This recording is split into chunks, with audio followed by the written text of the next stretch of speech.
Building this huge warehouse in Perth has created 1,000 construction jobs. After almost 2 years, Amazon will be shipping orders from here to customers by Christmas.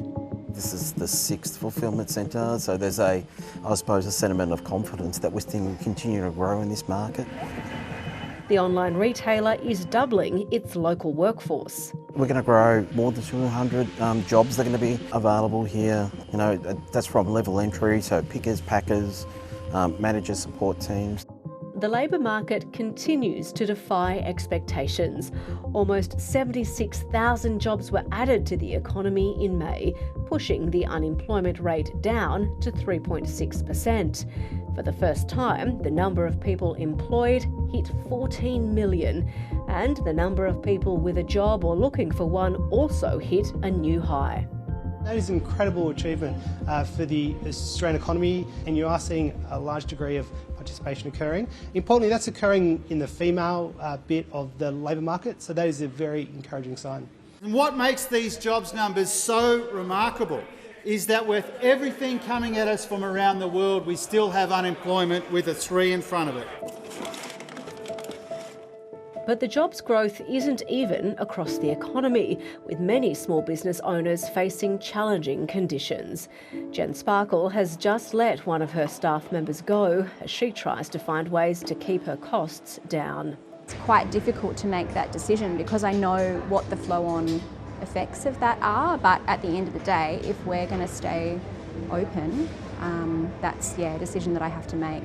Before COVID, 9 staff worked in her health food shop.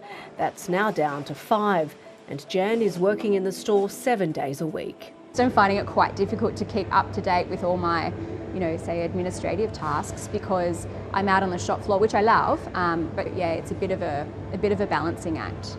The unemployment rate is tipped to head higher, but probably not just yet. The number of jobs being advertised is still 33% above pre-COVID levels.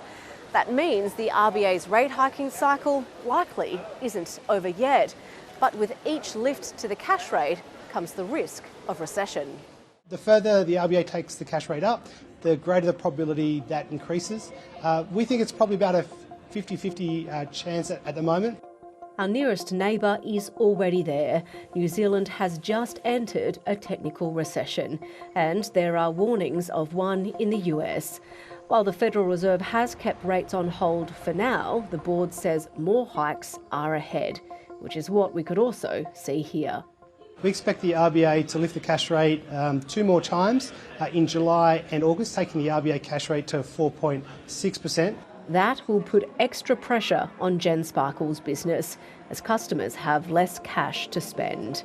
I think if things continue down this path, then I will have to reconsider staff numbers yet again, which I don't look forward to. As the RBA governor said himself, the path ahead will be bumpy.